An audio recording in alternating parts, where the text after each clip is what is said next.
Well, good evening and welcome. My name is Steve Burg. I'm a professor of history at Shippensburg University, and I'm very glad to welcome everyone here tonight, and particularly our speaker, Barry Loveland.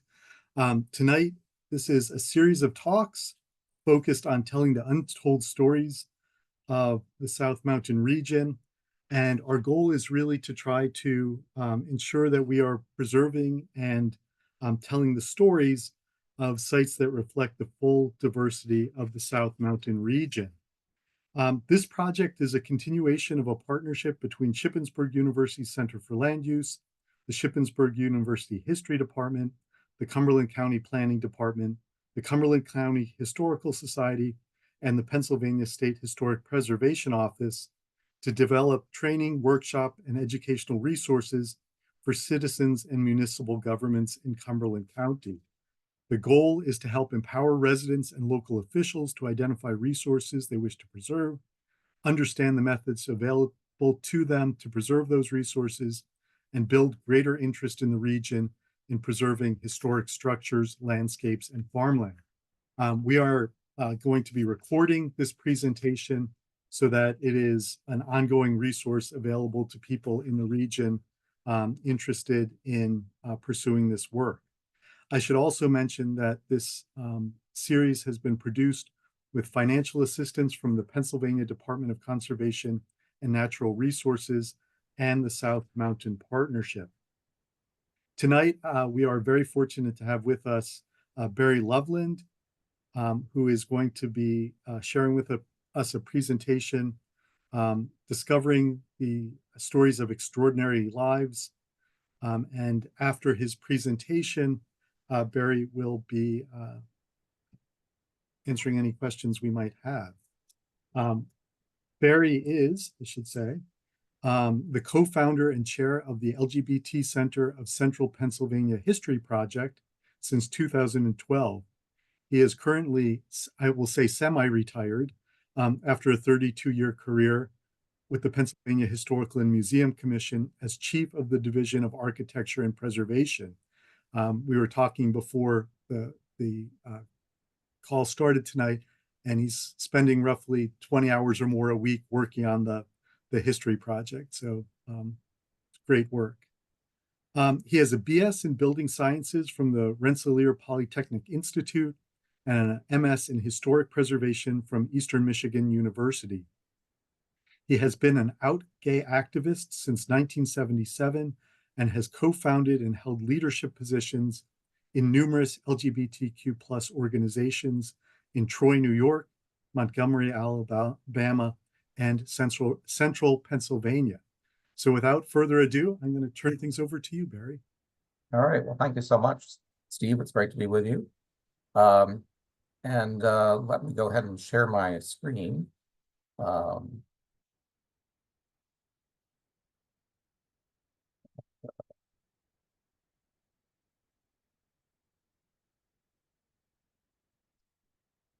All right, so I wanted to begin by talking about how the LGBT Center's History Project began.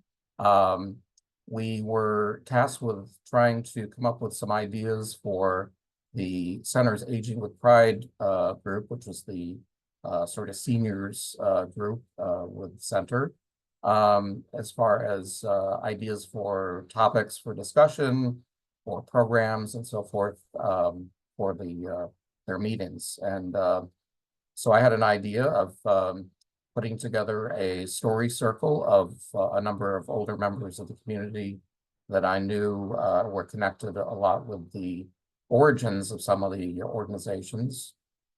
And so we did that, and there was a really a great response to that. People really enjoyed the program and thought that we should do more of that kind of work in history. And so that interest led to us thinking that nobody else really is capturing this history, is discovering this history, and recording it. And so we felt that it was important that we start a project for the purpose of recording the history. And we knew that oral history would be an important and essential component to the project. So we started out in 2012 with the mission to engage people to discover, document, collect, preserve, and present the history of the LGBTQ plus community in central Pennsylvania through oral histories and material culture. And along the way, you'll see a lot of the photographs that I've illustrated to talk with are actually items from our collection, some historical photographs and some photographs of artifacts, and also scans of documents and so forth. So in the discover part of our mission, if you will, we do a lot of work and outreach to the community to try to find people willing to share their stories and donate artifacts and documents and collections. So we spend a lot of time working through various LGBTQ plus events, such as Pride festivals and other kinds of programs. And then we try to get the word out through the media, publicity, and then just word of mouth. People who had decided to donate or decided to participate as a narrator for an oral history often would suggest other people in the community that would help out as well. We were very fortunate from the beginning to have a couple of very good volunteers who donated their professional expertise. Amy Stillman, who was director of the graduate program in cultural sustainability at Goucher College, was living in Harrisburg at the time we started the project. She and Dr. Lana Malmsheimer, who's a professor emerita from Dickinson and head of the American Studies program there for many years. And both of them have a lot of expertise and background in doing oral history work and teaching it. And so they provided training to all of our volunteer interviewers. We started by creating a list of interested narrators. We developed kind of a standard questionnaire, not so much with questions, but basically categories of questions that we wanted the interviewers to formulate questions within those topics. And then we developed an oral history training program. Lana and Amy both led that for many years. Then they trained me, and now I, in turn, do it as a way to continue that tradition. And then we conduct oral history interviews. We've done many of those. Most of them are done as video oral history interviews. A few have been done as just audio only. We prepare the transcriptions so that we have text file transcriptions for all the interviews. We work very extensively with interns. A lot of our interns come from Dickinson, but we've had interns from Shippensburg and from other schools around, other colleges and universities around Pennsylvania, mostly central PA. We've also worked with a few people from Temple University in Philadelphia. And so they've been very helpful in getting us through transcriptions and various other kinds of projects. We started collecting documents and artifacts. We have lots of historical photos, personal papers, the archival documents from LGBTQ plus organizations. So a lot of their meeting minutes and their newsletters and flyers for events and things like that. As well as t-shirts and buttons, pins, flags, signs, and other kinds of things that relate a lot to activism work and political work and so forth. So the collection's grown very rapidly. We have more than 150 oral history interviews with transcriptions, and more than 130 linear feet of archival documents and artifacts. And we developed a partnership with the Dickinson College Archives and Special Collections. We knew early on that the LGBT Center really was not the appropriate space to store this material, and we didn't have professional staff to care for it in the way it should be cared for.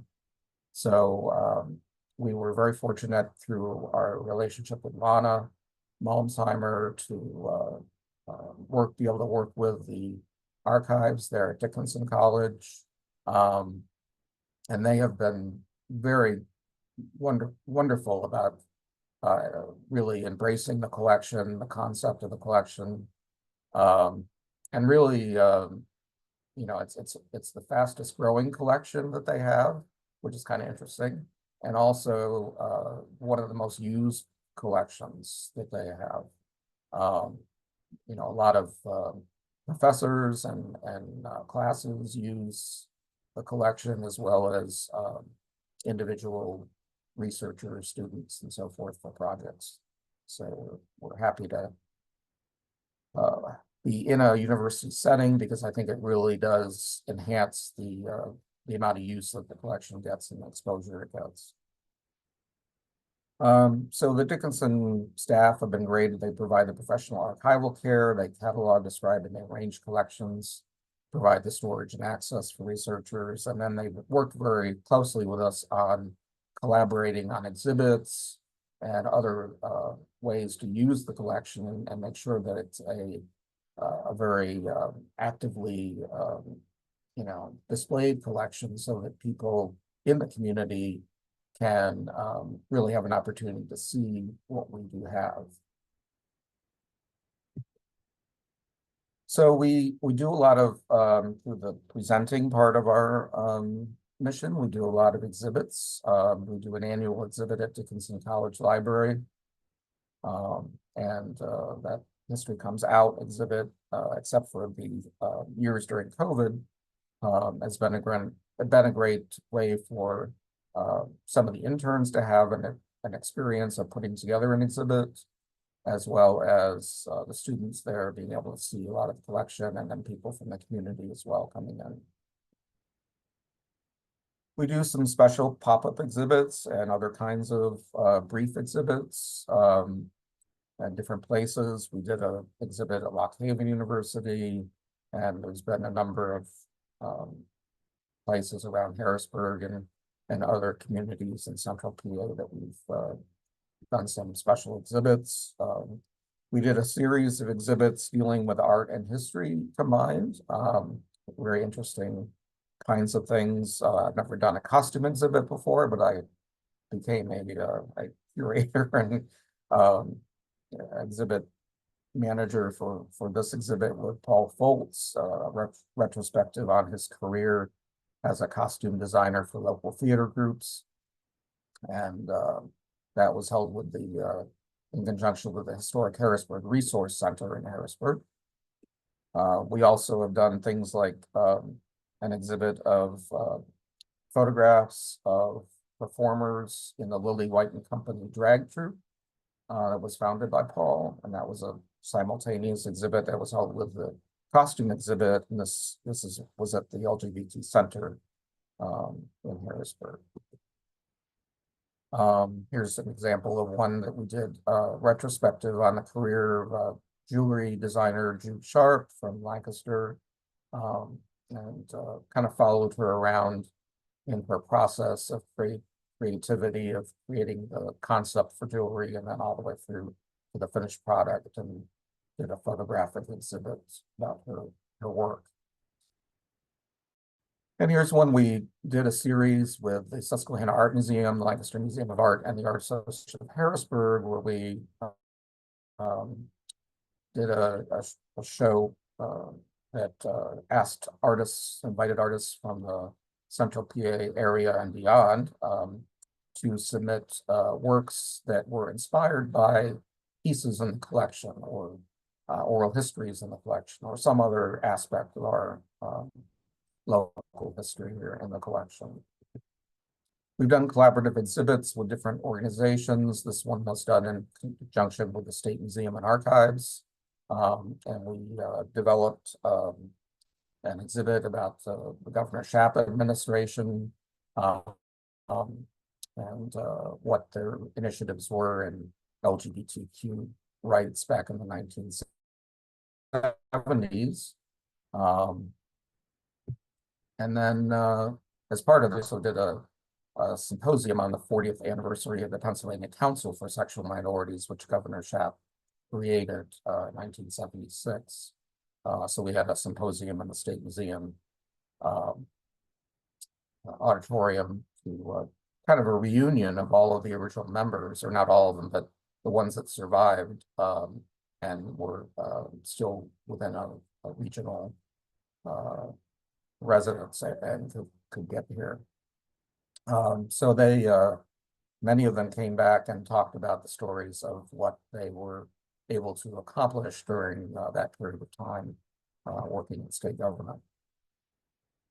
And then there were there are traveling exhibits that we do on a collaborative basis. There's one at the Pennsylvania State Capitol that's traveled across the state to about 50. I think now it's been about 60 different venues around the state, talking about the evolution of LGBTQ rights on a local level through local ordinances. And here's one about the Cuban refugees that came during the Mariel boat lift. There were 3 processing centers, and one in the country, and one was in Central PA at Fort Uniontown Gap. And there were a lot of LGBTQ Cubans, especially gay Cuban men, who came during that boat lift and were processed at the Gap and resettled in Pennsylvania. In the new LGBT Center that we just opened this year in Harrisburg, we have a gallery, history gallery in the lobby, which has been a great opportunity to have a changing exhibit. And we have been changing those out every 3 months, and they're providing a way for people to see various stories about the collection and various collection items with the display case as well. We also have 14 digital exhibits, including the traveling exhibits. We have digital copies of those online. There's more in development all the time with all of the changing exhibits that we're doing now for the center. All of those will be in digital form available on the web as well. So it gives people a lot of flexibility in how to access the history through individual topics and different aspects of the history of the development and community here. We also create lesson plans for teachers and educators to use in conjunction with the exhibits. We have 6 of them so far. We're adding 2 more this year. And we've been fortunate to have a good partnership with the Temple University School of Education, who do field placements to cultural institutions. And they every year now have, for about 3 years, have been placing at least 1 intern. This year we have 2 that have basically been able to take one of our digital exhibits and create a teacher lesson plan based on that. We also are the creator and sponsor of the annual LGBTQ plus History Prize at the National History Day in Pennsylvania competition. We've done that for 3 years. I'm not sure what's going on with History Day in PA this year. I haven't heard who's now taking that over since the Army Heritage Center is not running it anymore. We also do presentations on or do publications as part of our presenting of the history.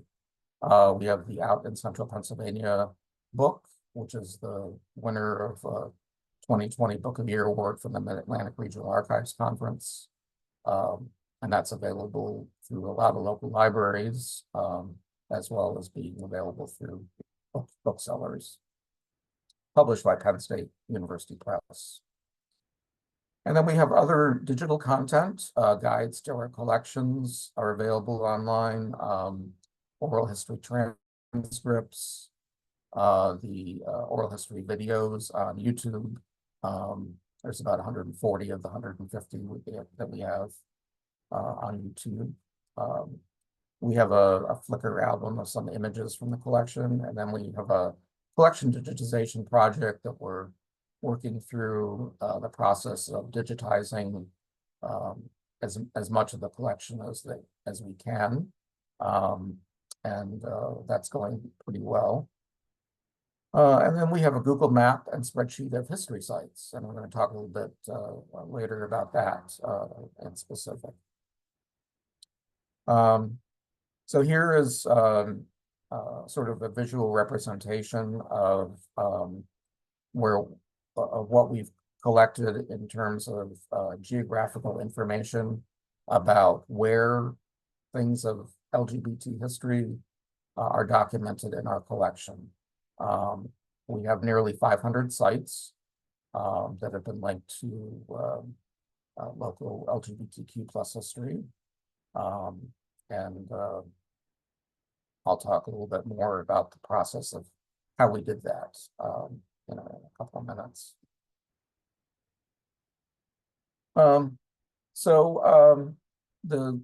The Google Maps spreadsheet and map was started as an intern project in 2015. We had 2 students conducting research in the Dickinson College archives in our collection, including our archival documents and artifacts, and also reading the oral history transcriptions or viewing the video files.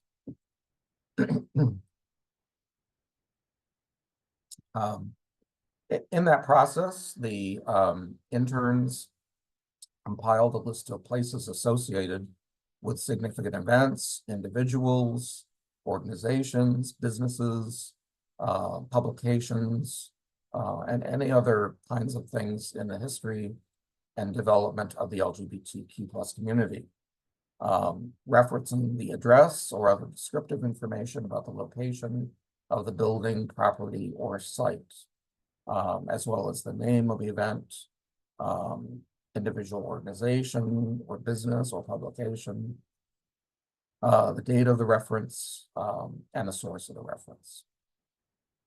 So basically going through documents, going through oral histories and trying to filter out all of that kinds of information, and then entering it into a spreadsheet and eventually into a geographical mapping application.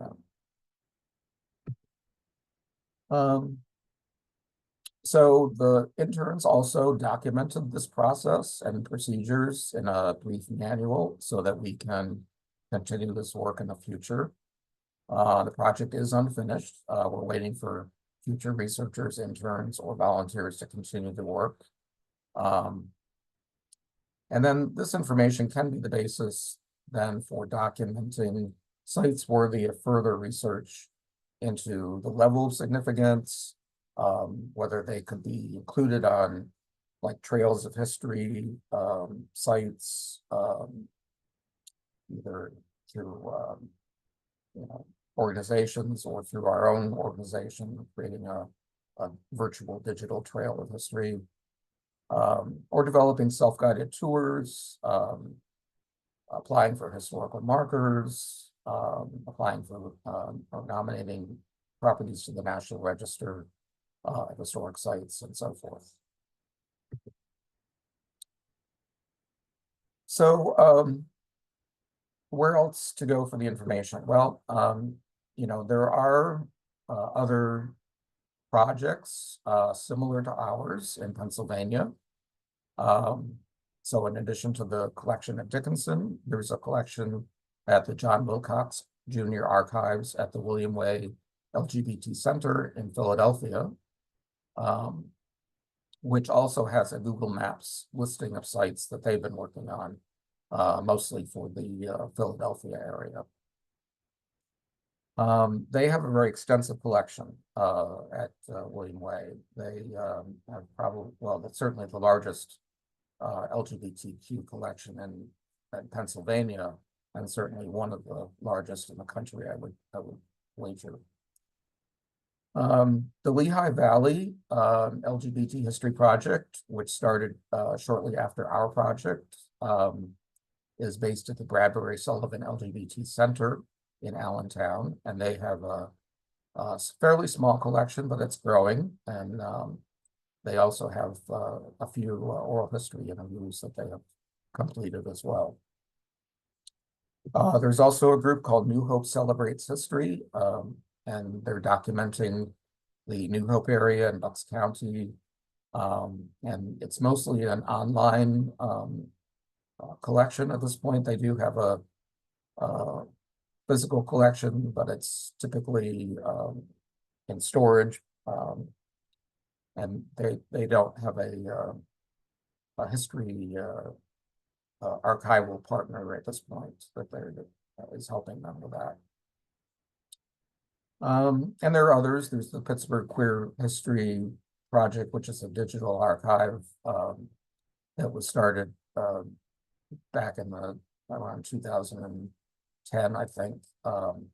That I'm not sure the status of, because the person who was in charge of it for many years is now living out in Arizona, I believe. So,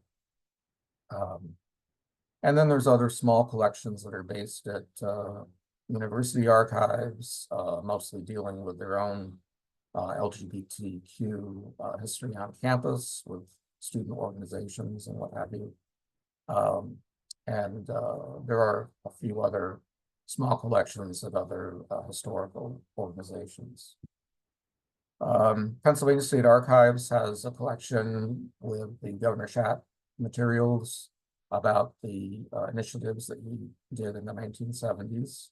And there's other potential there, I think, for research, because other representatives from other agencies, such as health and education, and some of the other large agencies, the state government, had representatives as part of that board or that council.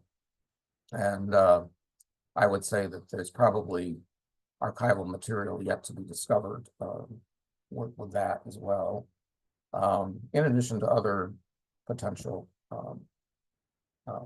programs that dealt with LGBTQ issues.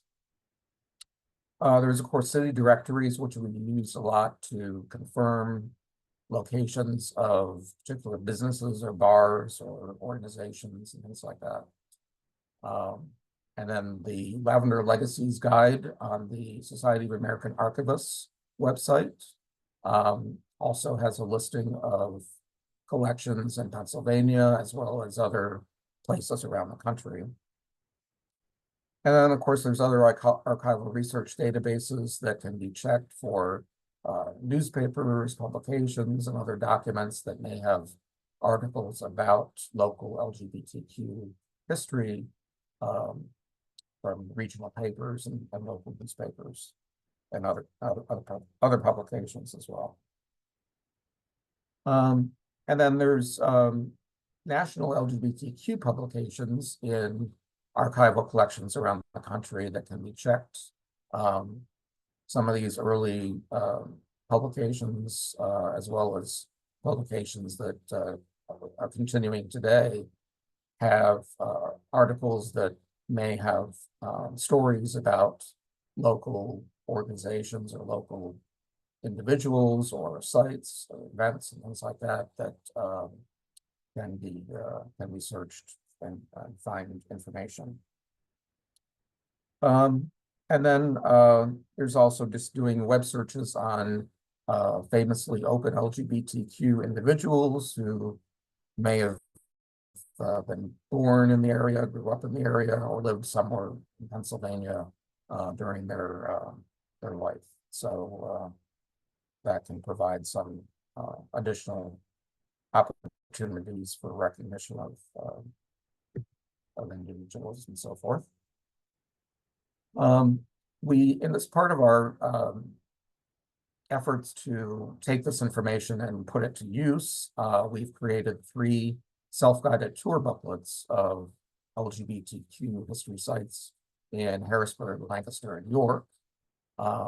And so we took about a portion of the sites that we felt were the most significant and most interesting in local history. So there's 29 sites that we highlighted in Harrisburg, I think 19 there in Lancaster, 18 in York. And these are, gay bars, they're businesses, they're organizations, and they're also like the homes or some property that's connected to pioneers in activism work. Our project is the winner of a couple of awards we're proud of. So the Franklin Jameson Award for Archival Advocacy from the Society of American Archivists, as well as the Pogue Award from the Oral History in the Mid-Atlantic region. So I'll stop sharing this screen. And then let's see. Go to Barry, it is always wonderful to hear you talk about the project and just how rich a project it has been and how it just keeps growing and finding new ways to share the history. So thank you. That's incredible. I have a couple of questions for you, if that would be all right. Okay, sure. First is a very simple question. I didn't realize I had seen the tour of Harrisburg. I didn't realize there was also one for Lancaster and York. Are those available on the website or? Yes, yeah, they're available on our website. You can download them as a PDF file. And we also have printed copies that we've been distributing through different locations around central PA and a lot through the Pride festivals. Yeah, I think I saw the Harrisburg one at Midtown Cinema in Harrisburg. Yeah, It's they're great. So, and I think that's very, a great sort of model for people who might want to do something in their own community. It's yeah, just a really a nice way to try to connect the sites together. I right. have a couple just I guess I'd ask sort of advice from you about this. So it seems like you have really provided not only the central Pennsylvania collection at Dickinson, but between these other collections in Pittsburgh, in Philadelphia, at the William Way Center, the national publications, that if someone were in central Pennsylvania in the South Mountain region trying to uncover the LGBTQ history in their community, it seems like research is probably the best place to start that project. Is that? Yeah, I would say so. And yeah, trying to visit those collections either online or in person. Certainly our collection, as time goes on, we're going to try to get more of it online so that it's easy for people to access for research.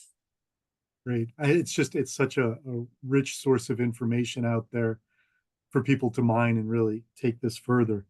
I have a similar, question, which is that in our region, if there is someone who, in their community knows of a particular site that is connected with either LGBT individual or, organization, what advice would you have for them in terms of documenting, telling the story? What would you say if they think there's a site in their community that they haven't found information about elsewhere? Mhm. Where would you say is the best place to start? Well, I think trying to find out if there's anybody who has memories or connections to the site is probably a good starting point, because then they're going to have a lot of oral history that they can share about that particular site or its significance or what it, how it was involved in the community.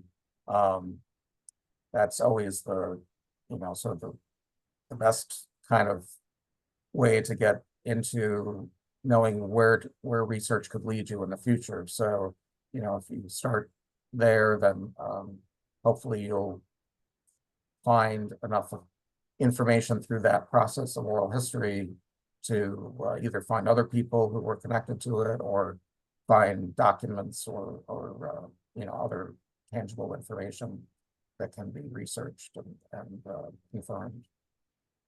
Can I ask if I think one concern that I've heard from folks is, you know, concern about if they find sites and they start to research that they might get people who contradict them and say, oh, there isn't LGBTQ history there, or so what would you say in terms of because obviously there's also concern about, outing people from history who may not have wanted to be known publicly. Mhm. What would you say just in terms of what's the correct way to handle the issues of sensitivity, or people who were not interested in sharing their gender or sexuality with the rest of the world? Yeah, it's a tough one to really wrap your arms around, because it's really you don't know necessarily from someone who may have passed away whether they were actually out during their career, their time on Earth.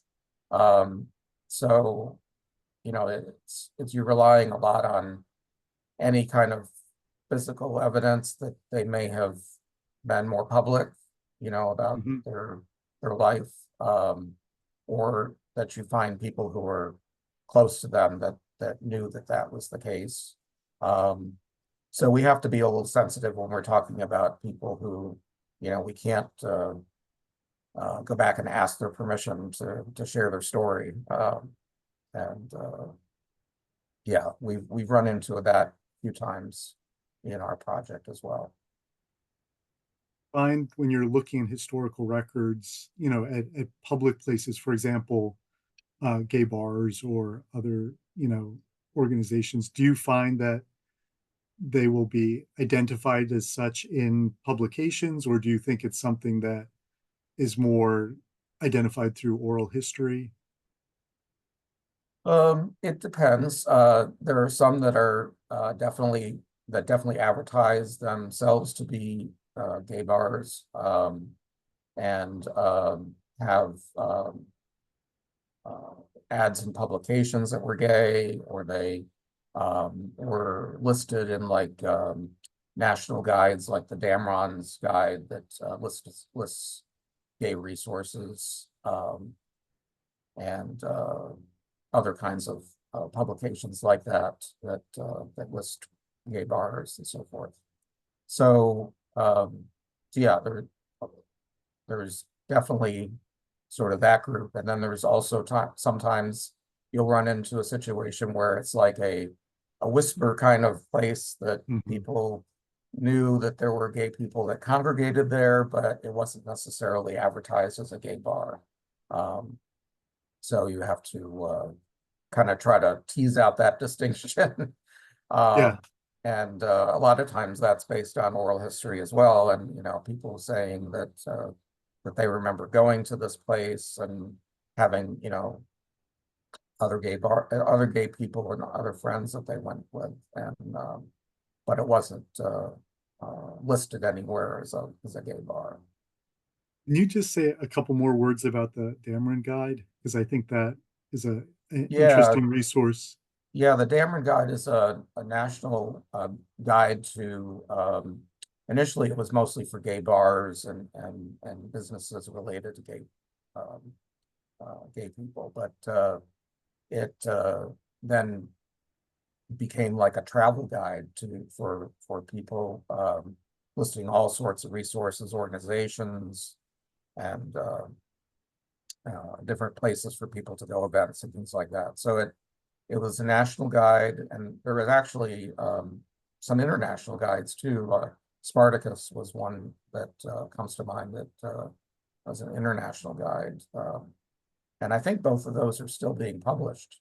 But they started back in the early 70s, late 60s, early 70s, I think. And it was kind of like if you think about the Green Book, Mhm. for people who are Black, who are traveling around the South, especially, but other places as well in the country, looking for hotels that would accept them and restaurants that they could eat at and places like that. This was kind of like the Green Book for the LGBTQ community. And so, yeah, we're constantly trying to find those and go through the listings to see what was listed for each local community, because sometimes the things would pop up for like a year or two and then disappear. So having those kind of annual guides makes it nice to be able to find a lot of those kind of very flash in the pan sort of places. Do you know, are those available online anywhere? Because I know, like, for example, the New York Public Library digitized the whole series of the Green Books, which is now just an incredible resource. Mhm. Are those available? I haven't found a resource for finding them online yet, but I think a lot of larger collections hold many copies of them. And I think you have to sort of do lots of searching to find all of them. Do you have any last advice for folks who might be interested in um, documenting, preserving, sharing the stories of LGBTQ plus sites in our region? Um, well, I think it's great if you can work with a local archives and see if they will be willing to start collecting some of this material, because having some really good collections is really important as a base to start with in order to find a lot of this material. So Great. Well, Barry, I want to just say thank you so much for all the work you're doing, and thank you for helping us tonight. I think this is going to be an incredible resource for people in the region. So thank you so much, and I hope you have a wonderful night. And thanks again. thank I'm you. going to stop recording now.